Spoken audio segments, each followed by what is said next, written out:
So all of these will be posted with the answers, right? So let's move to the rational zero test. If the polynomial function f of x has integer coefficients, then any rational zero, rational, do you remember the very first day I taught you new stuff? Not the first day of class, because we went over like procedures and things, but then we talked about real numbers. Are they rational or irrational? Integers, whole numbers, natural numbers. Remember all that? So rational versus irrational. Rational means it's going to work out perfectly, right? Or it's going to be a repeating decimal. Remember that? Versus irrational, like the square root of 2. It goes on forever. Or pi. So if you have integer coefficients, then any rational zero, like 1/2 or -1 or 4, of that function will be able to form p divided by q, where p is a factor of the constant and q is a factor of the leading coefficient. P is a factor, means you're going to factor these things, of the constant. That's the last term in the polynomial because we write them in descending order, right? And q is a factor of the leading coefficient. So find all the rational numbers that are possibilities for zeros of the polynomial p of x equals x cubed minus 7x minus 6. First of all, is this in descending order? Yes. It is missing a thing. It's missing x squared. But it is in descending order, right? Okay. So, the possible rational zeros, all right? P and Q, P over Q, all right? P is the factors of this number. Now, we're not worried about the negative because you put plus or minus, okay? Because -6 could be +2 times +3. Excuse me, +2 times -3, right? But it could also be -2 times +3. Or the flip of that. I can't remember now which I said. So anywho, what numbers multiply to give me 6? 2 and 3 and 1 and 6. I always put them in order. So I put plus or minus 1, plus or minus 2, plus or minus 3, and plus or minus 6. Because 1 times 6 is 6, and 2 times 3 is 6. Now, so P is from my constant. Q is from my leading coefficient. What is my leading coefficient? 1. So what times what will give me 1? 1. So P over Q, then, you have to put every P over every Q. So this plus or minus 1 divided by 1 is just plus or minus 1. Plus or minus 2 divided by 1? Plus or minus 2, and plus or minus 3, and plus or minus 6. Guess what that means, everybody? That for that function, if you were to graph it, the rational zero, okay, sometimes there's irrational. We know that, right? Like -3 plus or minus the square root of 5 all over 6, right? But the rational zeros have to be one of these numbers. So it might be -1, it might be +2, could be -3 or -6, or it might be +1, -2. You see what I'm saying? But it's going to definitely be one of those numbers. Isn't that cool? And based on what I taught you last class, you can start plugging these numbers into what?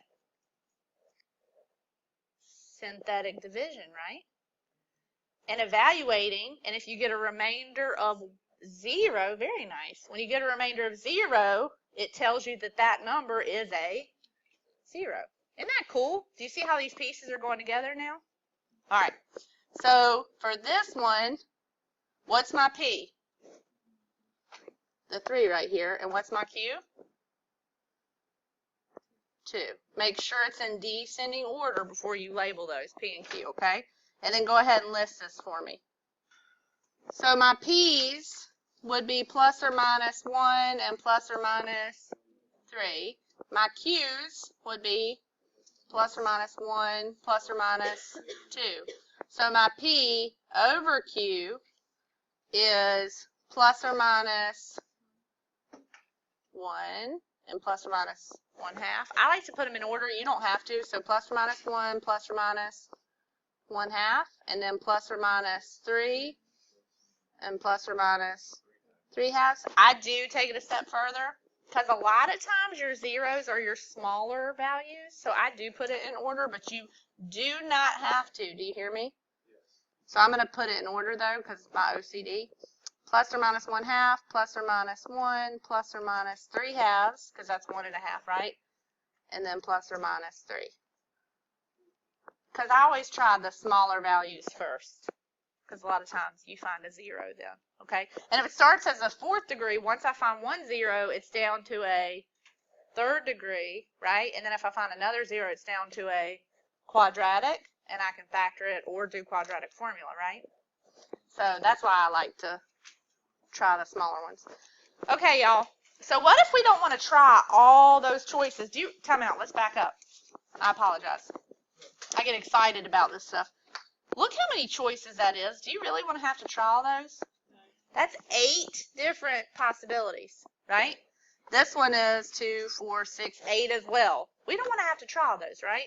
So we start talking about different ways to whittle down those options, okay? And one of those is called Descartes' rule of signs. It's not Descartes, it's Descartes, okay?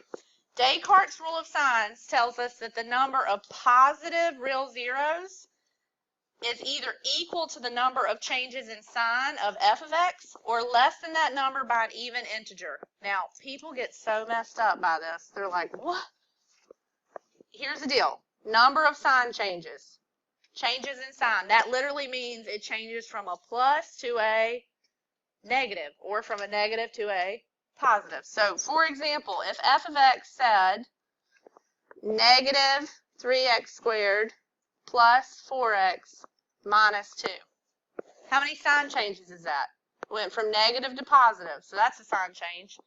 Then we went from positive to negative, so that's a sign change. So how many sign changes is that? 2. And then it says it's that many positive real zeros. It's 2 or that number minus an even integer. That just literally means subtract 2 and keep doing that until you get to 1 or 0. So 2 minus 2 is 0. Let me give you another one. Let's say you had 5x to the 4th plus 2x to the 4th minus 3x cubed plus 2x squared minus 4x plus 6. How many sign changes are there? This is positive, this is positive. Did it change sign? No. This is positive, this is negative. It changed sign, right? This is positive, this is, or negative, then positive. Change sign. Positive, negative, change sign. Positive, negative, change sign. So how many sign changes? 1, 2, 3, 4. So that tells me that f of x has 4 positive real zeros. Or, so subtract 2. It has 2. Or, subtract 2, 0. What if I had gotten 3? What would I do? It would be 3 or subtract 2, 1. What happens if I subtract 2 again? You get a negative number. Can you have negative real zeros? No. So, whatever sign changes you get, subtract 2 from that number until you get to either 1 or 0. Do y'all hear me? Okay. So that's how many positive real zeros are. So see what I'm saying? If you find one positive number that works when you start plugging these numbers in, if one positive number works, then automatically you're going to have another one if you have 2 or 0, right? You see what I'm saying? But if no positive numbers work and you're plugging it in, then you might not have any positive real zeros, okay? So how do you figure out negative real zeros? It's either equal to the number of changes in signs of f of negative x or less than that by an even integer. So again, you're going to count the sign changes after you plug in what? Negative x, okay? Do you remember in chapter what? 1? We plugged in negative x to see if a function was even, odd, or neither. Remember when we did that? It's even, odd, or neither, so then you look. Okay. Describe the possible real zeros of f. So positive real zeros, I just put POS, real. How many positive real zeros might I have? So I literally just count the sign changes here. The 2 is positive, and then the x squared term is negative. Time out, let me back up. I'm eventually going to quit saying this. In this polynomial unit, always make sure it's in descending order, right? And in this instance, you really don't have to check to make sure every term is present, okay? But you could put the 0x squared, but you would put plus 0x squared, right? Don't put a minus, because then that would make it a sign change. And if it's not there at all, then why would the sign change, right? Do you hear me? Okay. So it's in descending order, positive to negative, so my sign changed, right? Then negative to positive, so my sign changed. Then positive to positive, did the sign change? No. So how many sign changes are there? 2 or 0. Yes, ma'am?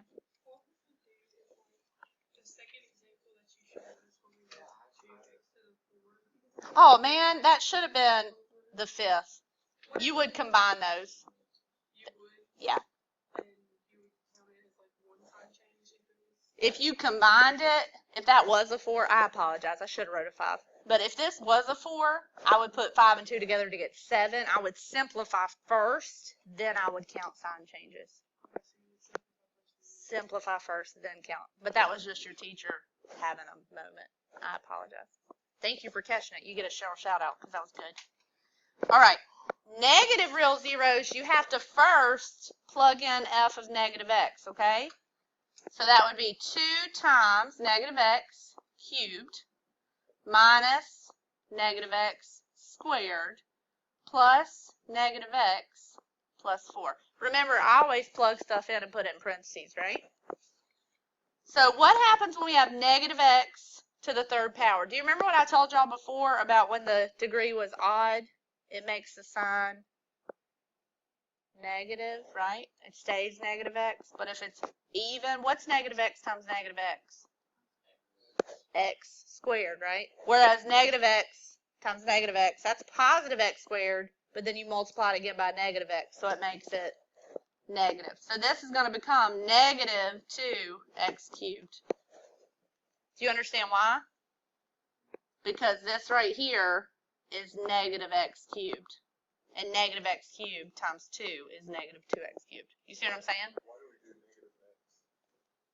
Why do we plug in negative x? It's just what helps us figure out how many times the sign changes. It's what tells you negative real zeros, so you plug in negative x, I guess is why. All right, negative x times negative x, this is just what? X squared. It doesn't change like this one did, right? So x squared, but then it follows a minus, so that's just going to stay minus x squared.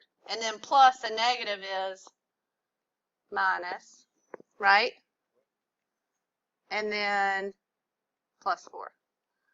So when the degree is odd, your sign changes. When the degree is even, it stays the same. Do you see that? Your sign doesn't change. So how many sign changes do I have? Negative, negative. Nope, negative, negative. Negative, positive. So how many, and I should have put real positive, or rational positive, right? No, I got it, positive real. I'm good. So negative real, how many real negative, or negative real do I have? 1. Should I subtract 2? No. If I had got 3, I would subtract 2 until I get to 1 or 0, right? So this function right here, f of x, is going to have either 2 or none positive real zeros, and it's going to definitely have 1 negative real. So guess what? If I were plugging in trying to find my zeros, guess what I would start work with first? Negatives, because I would find that 1, because once I had that 1, it's a cubic, right? So once I find 1 that works, then I would get it down to a quadratic, and I could factor it, or do quadratic formula. All right, for the next 3 examples, we're going to find the real zeros of the polynomial. We're going to use the rational root theorem, and we're going to use Descartes' rule of signs to narrow down the number of choices. Remember, use the depressed polynomial. No, I don't mean the polynomial's all sad and depressed. What I mean by depressed is once you get it down from a cubic to a quadratic, or from a 4th to a 3rd, then use the 3rd to get it down again. Remember that on your homework? I'm ignoring that. Stop it. Stay on focus. So once you find the first 0, keep whittling it down until you get it down to a quadratic, okay? So the first thing I'm going to do is list my P's and Q's. Like mind your P's and Q's. Have you ever heard that? List your P's and Q's, okay? So P goes with what? 6. Very good. And Q goes with 2. So my choices, my factors for 6 are 1 and 6 and 2 and 3. Yep. And I put them in order because that's just a Cheryl thing. All right. And what are my factors for 2? Yep, 1 and 2. Good. 2 and 1. So P divided by Q is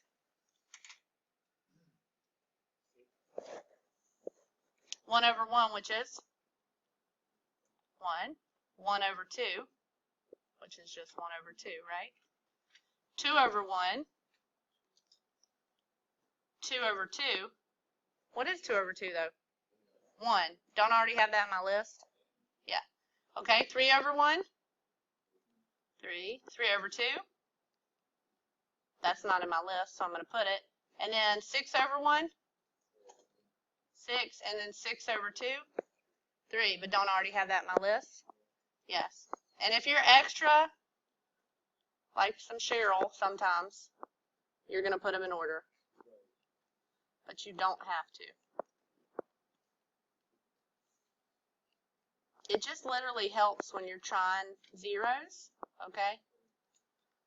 All right, so 1, 2, 3, 4, 5, 6. 1, 2, 3, 4, 5, 6. I always like to double check myself, though. And instead of 6 choices, this is really 12. We really don't want to have to try all 12, right? So what we're going to do is figure out how many positive real zeros there are by doing what?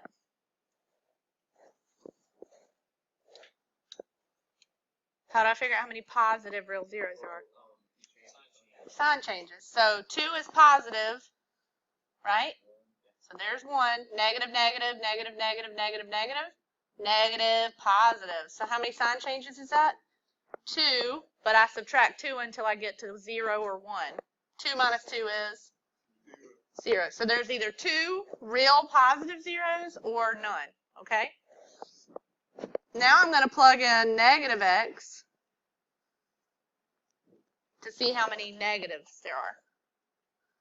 So I have 2 times negative x to the 5th minus negative x to the 4th minus 12 times negative x cubed minus 8 times negative x squared. I'm running out of room. I'm going to cheat and move that over a little. I'm sorry. Move that down some. Okay. Minus 8 times negative x squared minus 5 times negative x plus 6. So what did I say a while ago when it was an odd degree? The sign changes. So this is going to be negative 2x to the 5th. What did I say when it was an even degree? Head up, please. Stays the same. So this one's going to change. It's going to become positive 12x cubed. This one's going to stay the same, so negative 8x squared. And this one's going to become positive 5x. And you understand why that happens, right? Because when it's an even degree, it's negative x times negative x, which is just x squared. Or if it's to the 4th power, negative x times negative x times negative x times negative x. That just is x to the 4th, right? Positive. Please stop before that slings off and hurts somebody. Thank you. So how many sign changes do I have? Negative, negative, negative, positive. So there's 1. Then I have positive, negative. There's another. Then I have negative, positive. There's another. Then I have positive, positive. So how many sign changes? 3 for the negative real zeros. P.S. If you're running out of room, it's okay because you probably want to write when we actually start trying to find it on another sheet of paper, okay? So negative real zeros is 3 or 1. Okay? So here's my possible choices right here. And then I'm either going to have 2 or none, or I'm going to have 3 or 1. And there's no right or wrong way to do this. You can just start trying negatives, or you can start trying positives, all right? You probably want another sheet of paper to actually start trying these, okay? So on your paper, write the function. Okay? That way you know what example you're working on that paper. You probably at the top of that paper want to write that this goes with less than 11 so that if your binder blew up one day, like, you know, when it opens and all your papers fly out, that's what I mean by blow up. Or water damage, you know what I mean? Or it gets run over. Yeah. All those things have happened in this class. That's okay. Okay. You know, you'll know, oh, that went with less than 11, right? So label stuff and probably put your name on it. That would be a good idea. Okay, so write that function down for me. Okay? All right, so there's the function, and we have these possible zeros. We know that we're either going to have 2 real or no real positive zeros, right? And we know we're going to have 3 or 1 negative real zeros. And I write it from smallest to biggest because I normally try the smaller numbers first, right? But that's up to y'all. Do you want to try 1/2 or negative 1/2, or do you want to try positive 1 or negative 1? The 1? Yeah, you're going to avoid fractions, aren't you? That's okay. Eventually, you will make peace with them in my room. All right, so do you want to try positive 1 or negative 1? I'm sorry, what did you say? Positive? Okay. Descending order. Every term present. 5, 4, 3, 2, 1. Yep. So we're going to use the coefficients 2, the negative 1, the negative 12, the negative 8, the negative 5, and positive 6. The nice thing about you using your lined paper is you can skip a line and put your line down, right? All right, bring the 2 down. 1 times 2 is 2. Negative 1 plus 2, 1. 1 times 1, 12. Negative 12 plus 1, negative 11. Negative 11 times 1, negative 11. Negative 8 plus negative 11, woo, negative 19 times 1, negative 5 plus negative 19, and negative 24 times 1. And when I add those, negative 18. So we just found that f of 1 equals negative 18. Doesn't work. So positive 1 didn't work. You want to try negative 1? I cross it out lightly just so that I don't try it again. You know what I mean? It just helps me keep up. Did you say sure? Okay. Well, if it's a 0, that'd be nice. But no, there's no rhyme or reason. You can literally try whatever numbers you want out of that list. So I always stick to this end first. I try all these numbers because a lot of times 6 or negative 6 isn't going to be the 0. It might, but it's kind of rare. So would you like to try negative 1 though? Yeah. Okay, so 2, negative 1, negative 12, negative 8, negative 5, positive 6.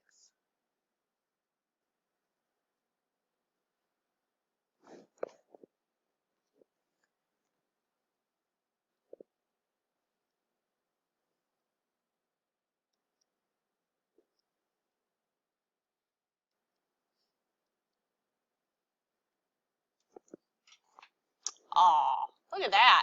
I got kind of excited when I saw the negative 6. I was like, hey, aw. When you multiply by negative 1, you get positive. So here's something I want to tell you, though. I want you to look at. This is why I showed you the intermediate value theorem. Ah, did she show us something at the beginning of class? So f of 1 was negative 18, but I just found that f of negative 1 is positive 12. That's negative, that's positive. So what does that mean my function did between 1 and negative 1? It crossed. Do I have any choices that are between 1 and negative 1? Well, negative 1/2 or positive 1/2. So should I maybe try negative 1/2 or positive 1/2 instead of going to 3/2 or 2? Most definitely. You missed something. You're writing. I appreciate you owning that and telling me. It's very cool. It's fine. Are you ready this time? So, at the beginning of class, I showed you the intermediate value theorem that said when you plug in a value of x, 1, or in this case, negative 1 is smaller, right? So if I plug in negative 1, I get a positive 12. Then, okay, let me draw a picture because I think that might help. When I plug in negative 1, I get positive 12, right? When I plug in positive 1, I get negative 18.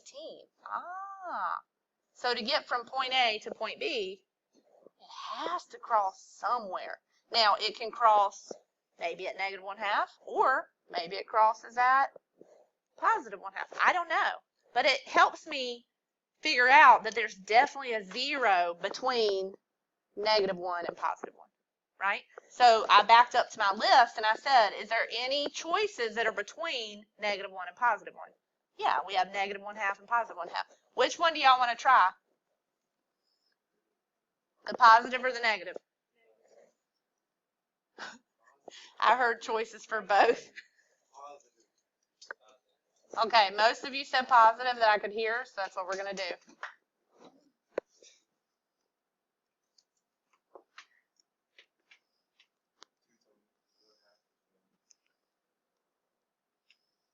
All right, so bring down the 2, and half times 2. So what's half of 2?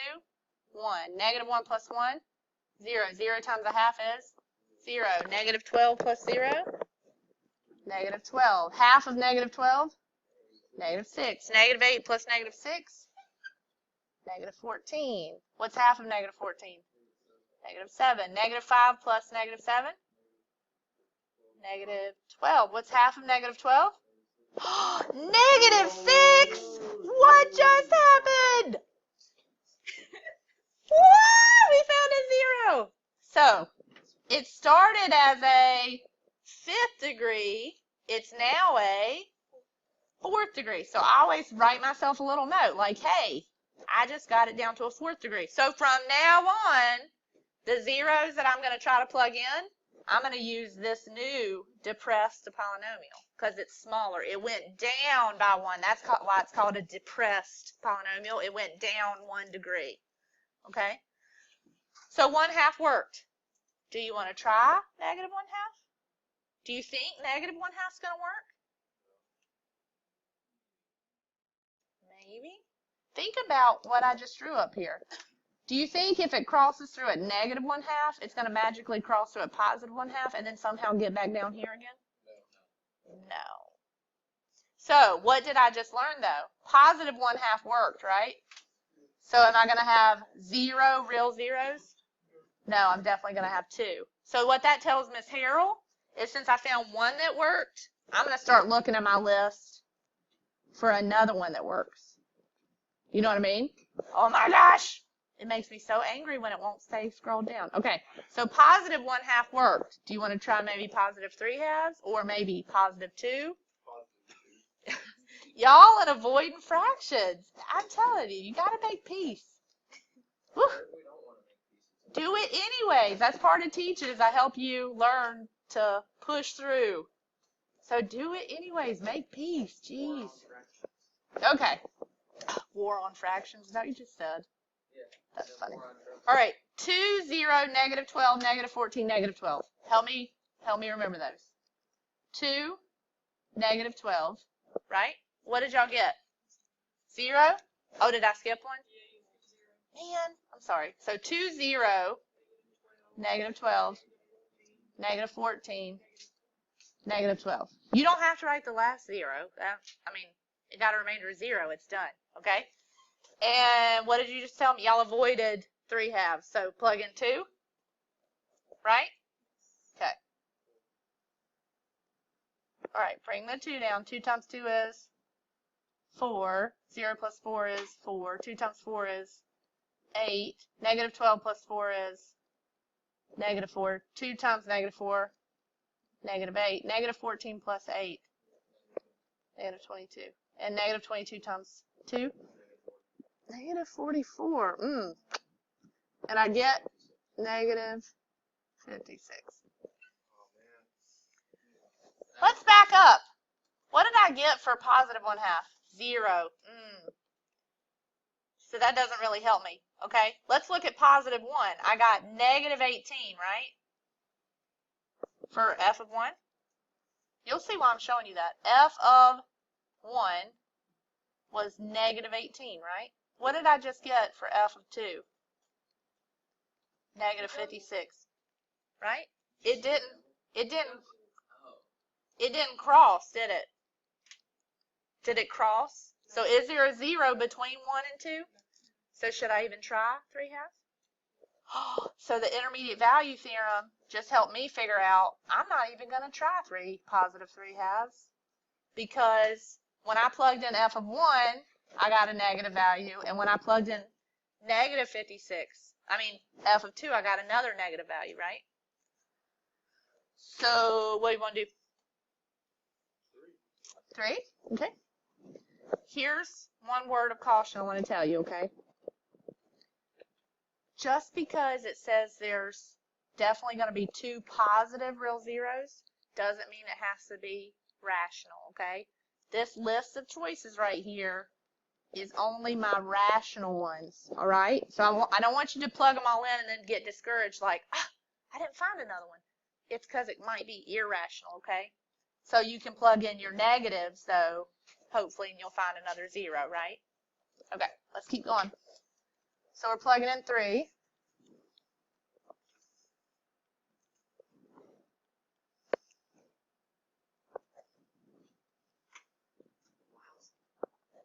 Wowza.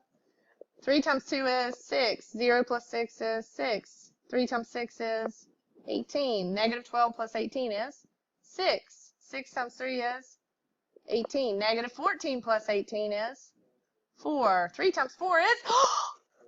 Look at that! Guess what that just told me, though? I just found my second positive real zero. So should I try any more positives? No. So now I'm going to switch to negatives. Because this, let me back up. Once I found one, it was a 4th degree. So now that I found another, it's now a 3rd degree. So if I can find one more, just one more, I'll be good, right? So what do you want to try for negatives? Positive 3 worked. Positive 3 worked. So did positive 1/2. I didn't try negative 1/2. I didn't try negative 3 halves. I haven't tried, yeah, there is a reason why I didn't try negative 1/2. It's because between 1 and negative 1, it's probably not going to cross right there, right? Yeah, so I'm going to cross that out. I forgot to cross it out. Thank you. I'm going to cross out negative 1/2, but what about negative 3 halves? Could it be a 0? It might be, right? Because that's negative 1 1/2, and that's past my little picture.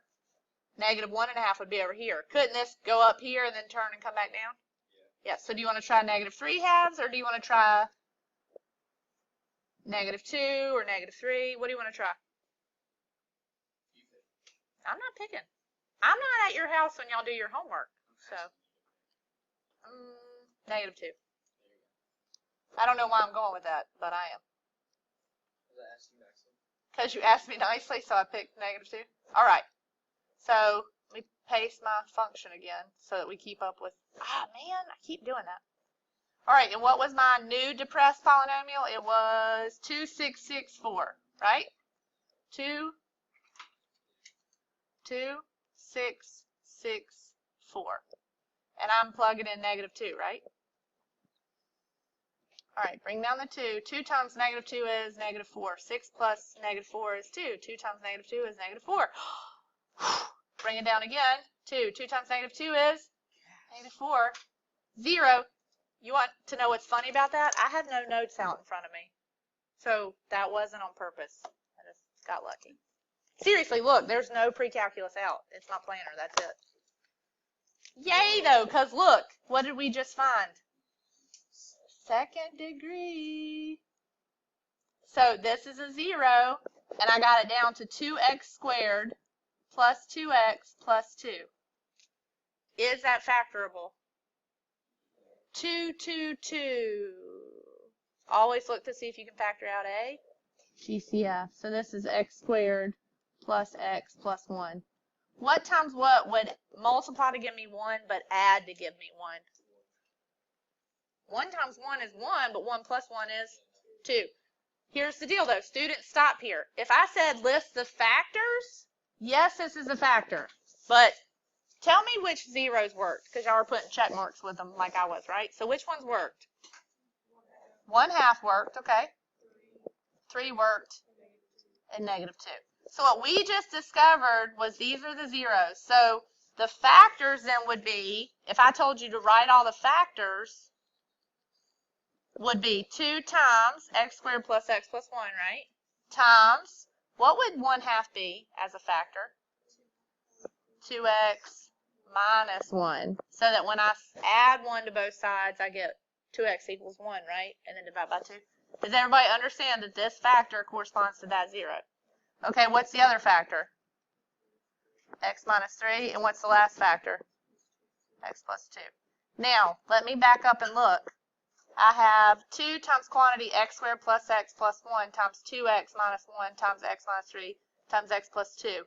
What's going to happen if I FOIL this all out? I would get x squared times 2x, which is 2x cubed, right? And then x times x, which is x squared. So this would give me 2x to the 5th.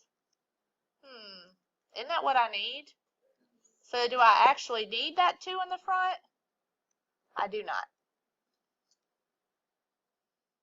Okay? You actually don't need that 2 in the front because that factor is being taken care of right here. Okay? Do you understand why?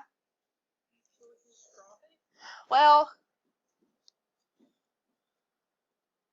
there's a reason and my mind's blanking. Let me think about it and I'll let you know. Okay? It's not that you're dropping it. I think it's because when you set 2 equal to 0 as a factor, 2 equals 0 isn't a 0, but then the 2x right here takes care of it. But there is a reason, other than just the 2x takes care of it. I always look at my factors if I were to FOIL them out to make sure that I would get it back, okay? And if you write your zeros, they would be 1/2 0, 3 0, and -2 0.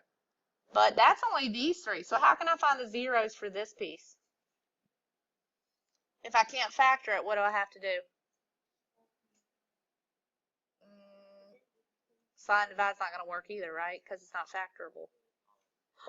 Quadratic formula. And you can use this reduced one. You don't have to use this one. If you use that one, it would just reduce at the end, right? So which one would y'all use? This one or this one? Just tell me, be honest. Would you use this one? Huh? No, you would use this one? Okay.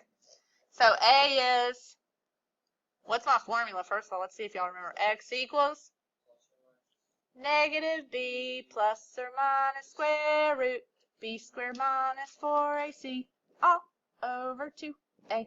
Remember that?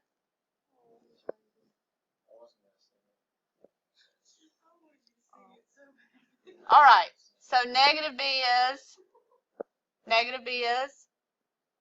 -1 because that's b, plus or minus b squared. B is 1, so 1 squared is 1, minus 4 times a, which is 1, times c, which is 1.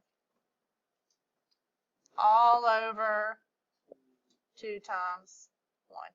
A is 1, B is 1, C is 1. And then you just reduce. So that would be -1 plus or minus 1 minus 4, right? All over 2. Do you see why we didn't get that answer? Because this is -1 plus or minus I times the square root of 3. Because wouldn't that be -3? So you bring the I out.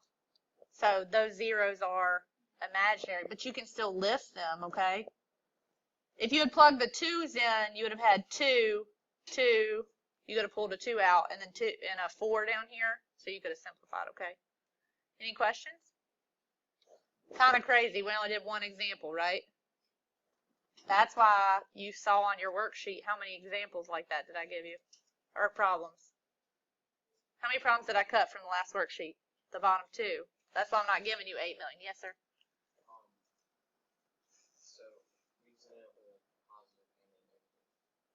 We got 2 real zeros, 1 negative real 0, and 2 imaginary. You should always have the same amount of zeros as the degree. So see how the degree is 5? Look how many zeros I just found. 1, 2, 3, 4, 5. Because it's negative 1 minus I square root of 3 over 2, comma 0, and negative 1 plus I square root of 3 over 2, comma 0. So that's an easy way to check your work. Did everyone just hear what I said to him? The number of zeros is equal to the degree. So you should find all of them, but sometimes they're imaginary, okay? Sometimes when you do quadratic formula, though, you find irrational zeros, which is nice because they're still real, they're just irrational, okay? Any questions? So how can we narrow down our choices even further? Find the upper and lower bounds of the zeros of the function. The upper bound is the smallest non-negative value of x that produces a row of positive numbers. When you do synthetic substitution, it means you get all positives. And then the lower bound is the non-positive x, which means negative, that produces a row of numbers which alternate in sign. I'm actually not going to go over that, though, because what I taught you today using the intermediate value theorem, was that helpful? You can just do that instead of this, okay? So how many more examples are there? Oh, man, I'm not going to get to that. Okay, here's the deal. I want you to find the zeros of this one, okay? And then do those 2 problems on your homework. And this one. So that's going to be 4 total, okay? Did everybody hear me? So skip this one. So you're going to do this one. I want you to find the factors and zeros of this one.